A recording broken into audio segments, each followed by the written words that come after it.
Sir ಇದು butter fruit ತಾಕು. ಹಾ ಹಾ ಇದು ಈಗ 1 ವರ್ಷ 11 ತಿಂಗಳಾಗಿದೆ ಇದಕ್ಕೆ. ಓಕೆ. ಇದುವರೆಗೂ ನಾನು ನಾಟಿ ಮಾಡಿದಾಗಿನಿಂದ ಸುಮಾರು ಸಲ ಕಳೆ ತೆಗೆದ್ಬಿಟ್ಟಿದ್ದೀನಿ. ಇದುವರೆಗೂ ಏನ್ ಕಳೆ ತೆಗಿತಾ ಇದ್ದೆ, ಹೌದು, ಈ ಕೃಷಿ ಕಾರ್ಮಿಕನ ಅವಲಂಬನೆ ಮಾಡ್ಕೊಂಡು ಒಂದು ಸಲ ಇದು 1 ಎಕರೆ ತೆಗಿಬೇಕು ಅಂದ್ರೆ ನನಗೊಂದು 6,000 ರೂಪಾಯಿ ಖರ್ಚು ಬರುತ್ತೆ. ಒಂದು ಸಲ ಇದು ಜಸ್ಟ್ ಬೆಡ್ ಅಲ್ಲಿ ಇರೋದನ್ನ 1 ಎಕರೆ ಪಕ್ಕದಲ್ಲಿ ಅಷ್ಟೇ, ಮಧ್ಯದ್ದೇನ್ ತೆಗಿಯಕ್ ಹೋಗೋದಿಲ್ಲ. ಅದ್ರಲ್ಲಿ ಯಾವ್ದಾರ ಈ ಪವರ್ ಟಿಲ್ಲರ್ ವೀಡು ಕಟ್ಟರಲ್ಲೋ ಏನೋ ಕ್ಲೀನ್ ಮಾಡ್ಕೋಬಹುದು. ಆದ್ರೆ ಈ ಬುಡಗಳಲ್ಲಿ ಮಾತ್ರ ನಾವು ಇದ್ರಲ್ಲೇ ಓಡಾಡಿ ಕೈನಲ್ಲಿ ಗಾಯ ಆಗ್ಬಾರ್ದು, ಅಲ್ಲಿ ಯಂತ್ರಗಳು ಹೋಗೋದಿಲ್ಲ. ಅಂತ ಒಂದು ಕೆಲಸ ಮಾಡ್ಲಿಕ್ಕೆ ಒಂದು ಸಲಕ್ಕೆ 6,000 ರೂಪಾಯಿ ಖರ್ಚಾಗ್ತಾ ಇತ್ತು. ಅಂತ ಇದನ್ನ ನಾವು ವರ್ಷಕ್ಕೆ ಕನಿಷ್ಠ 3 ಸಲ ತೆಗಿಸ್ಬೇಕು. 18ರಿಂದ 20,000 ರೂಪಾಯಿ 1 ವರ್ಷಕ್ಕೆ ಬರೀ ಕಳೆಗೆ ಇದ್ ಮಾಡಿ. ಅಂತದನ್ನ ನಾವು ಈ ತರ ಬಹಳಷ್ಟು ಯೋಚನೆ ಮಾಡಿ ಮಲ್ಚಿಂಗ್ ಶೀಟು ಅದು ಇದು ಅಂತ ಬೇರೆ ಬೇರೆ ನಾನಾ ತರದ್ದಿದೆ. ಇತ್ತೀಚೆಗೆ ನಾವು ಈಸಿ ಲೈಫ್ ಅವ್ರನ್ನ ಭೇಟಿಯಾಗಿ ಯಾವ್ಯಾವ ತರದ್ದು ಸಿಗ್ಬೋದು ಅಂತ ಕೇಳ್ಕೊಂಡಾಗ ಅವ್ರು ವೀಡ್ ಮಾಟ್ ಬಗ್ಗೆ ಎಲ್ಲ ನಮಗೆ ಇಂತಿಂತದ್ದು ನಮ್ಮಲ್ಲಿ ದೊರೆಯುತ್ತೆ, ಅದನ್ನ ನೀವು ಅಳವಡಿಸ್ಕೋಬಹುದು ಅಂತ. ನಾವು ಒಂದು ಸಲ ಇದನ್ನ ಹಾಕ್ಬಿಟ್ರೆ 7 ವರ್ಷಗಳ ಕಾಲ ಅದ್ರ ಲೈಫ್ ಇರುತ್ತೆ. Super super. 7 ವರ್ಷ ಅದ್ರ ಬಳಕೆ ಬರುತ್ತೆ. 7 ವರ್ಷಗಳ ಕಾಲ ನಾವು ಅದನ್ನ ಯಾವುದೇ ಕಳೆ ತೆಗೆಯುವಂತ ಪ್ರಮೇಯ ಆ ಬೆಡ್ಗಳಲ್ಲಿ ಬರೋದೇ ಇಲ್ಲ. ಆಮೇಲೆ ನಾವು ಮತ್ತೆ ಕೊಟ್ಟಂತ ಗೊಬ್ಬರಗಳು ಸಹ ಬಹಳ ಕ್ಲೀನ್ ಆಗಿ ನೇರವಾಗಿ ನಮ್ಮ ಬೆಳೆಗೆ ಸಿಗುತ್ತೆ. ಇನ್ನೊಂದು ಇಂಟ್ರೆಸ್ಟಿಂಗ್ ಏನು ಅಂದ್ರೆ, ಬೇರೆ ಮಲ್ಚಿಂಗ್ ಶೀಟ್ ಅಂತ ಬರುತ್ತೆ ಪ್ಲಾಸ್ಟಿಕ್, ಅದರಲ್ಲಿ ನೀರು ಇಂಗೋದಿಲ್ಲ, ಮೇಲೆ ಅಲ್ಲಿಂದ ಹರಿದಿ ಹೋಗ್ಬಿಡುತ್ತೆ, ಬೇರೆ ಕಡೆ ಹೋಗುತ್ತೆ. ಅದ್ರನ್ನ ನಾವೇನಾರ ನೀರ್ ಕೊಡೋದಾದ್ರೆ ಡ್ರಿಪ್ ಮೂಲಕ ಕೆಳಗಡೆನೆ ಕೊಟ್ಟು ಇದ್ ಮಾಡ್ಬೇಕು. ಇದು ಹಾಗಲ್ಲ. ಇದು ವೀಡ್ ಮ್ಯಾಟ್ ಏನಿದೆ, ನೀರನ್ನ ಒಳಗಡೆ ಬಿಟ್ಕೊಳ್ಳುತ್ತೆ, ಕೆಳಗಡೆಯಿಂದ ಕಳೆ ಮೇಲ್ ಬರಕ್ ಬಿಡೋದಿಲ್ಲ. ಲಾಜಿಕಲಿ ಸೂಪರ್ ಇದೆ, ಬಹಳ ಚೆನ್ನಾಗಿದೆ. ಹಾಗಾಗಿ ಇದು ನಮ್ಮ ರೈತರ ಬದುಕಿಗೆ ಬಹಳ ಚಮತ್ಕಾರಿ.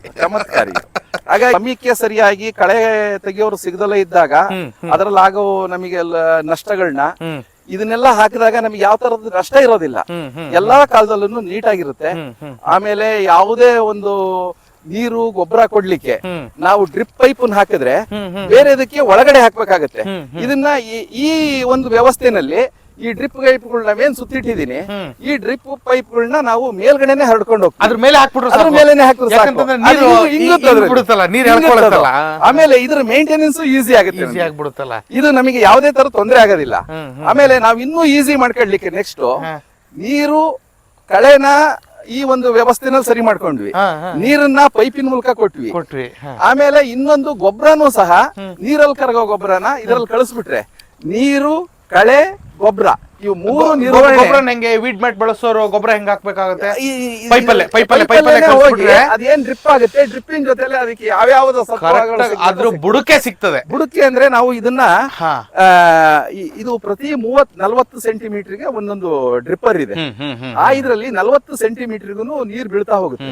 ಅದ್ ಬೀಳೋದ್ರಿಂದ ಈ ಒಂದು ಗಿಡದ ಬೇರು ಸುಮಾರು 1.5-2 ಅಡಿವರೆಗೂ ಹೋಗಿರುತ್ತೆ. ಆ ಬೇರಿನ ಎಲ್ಲಾ ಝೋನ್ಗಳಲ್ಲೂ ಹೋಗಿ ಅದು ನೀರು ಗೊಬ್ಬರ ಎಲ್ಲದೂ ಕೊಡುತ್ತೆ. ಹಾಗಾಗಿ ಅದನ್ನ ಸ್ಟ್ರಿಪ್ ಇರಿಗೇಷನ್ ಅಂತ ಕರೀತಾರೆ. ಅದು ಒಂದೇ ಕಡೆ ನೀರು ಬೀಳೋದಕ್ಕಿಂತ ಈ ಬೇರಿನ ಸಮೂಹಕ್ಕೆ ಎಲ್ಲಾ ಕಡೆ ನೀರು ಗೊಬ್ಬರ ಸಿಕ್ಕಾಗ ಉತ್ಕೃಷ್ಟವಾಗಿ ಬರುತ್ತೆ. ಇದು 1 ವರ್ಷ 11 ತಿಂಗಳ ಗಿಡ. ಅದರ ಬೆಳವಣಿಗೆ ನೋಡಿ ಯಾರು ನಂಬೋದಿಲ್ಲ. ಈಗ ನಮ್ಮಂತ ಒಬ್ಬ ರೈತರು ಮಾಡಿದಾಗ ಇನ್ನೊಬ್ಬ ರೈತ ಮಾಡಿದ್ದು ನಾನ್ ಕಲ್ತಿದ್ದೆ, ನಾನ್ ಮಾಡಿದ್ದನ್ನ ಇನ್ನೊಬ್ರು ನೋಡ್ಕೊಂಡು ಕಲಿಬೇಕಾಗುತ್ತೆ.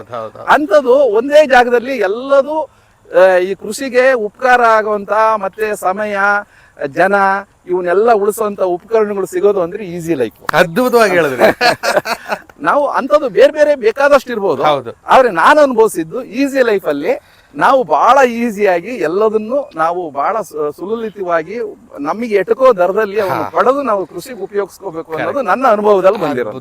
ನಾನು ಯಾವಾಗ್ಲೂ ಹೇಳ್ತಾ ಇರ್ತೀನಿ, ಪ್ರತಿ ವಿಡಿಯೋ ಮಾಡಿದಾಗ್ಲೂ ಹೇಳ್ತಾ ಇರ್ತೀನಿ, ರೈತರೆ ಸುಮ್ಮನೆ ಒಂದ್ಸಲ ಬಂದು ಭೇಟಿ ಕೊಡಿ, ಸುಮ್ಮನೆ ಭೇಟಿ ಕೊಡಿ. ನೀವು ತಗೊಳಕ್ಕಾಗಿ ಬರಬೇಡಿ, ನೆಂಟ್ರು ಮನೆಗೆ ಹೋಗ್ತೀರಾ, ಆರಾಮಲ್ಲಿ ಮಾತಾಡ್ತೀರಾ. ಹಾಗೆ ಒಮ್ಮೆ ಸುಮ್ಮನೆ ಬಂದು ಭೇಟಿ ಕೊಡಿ.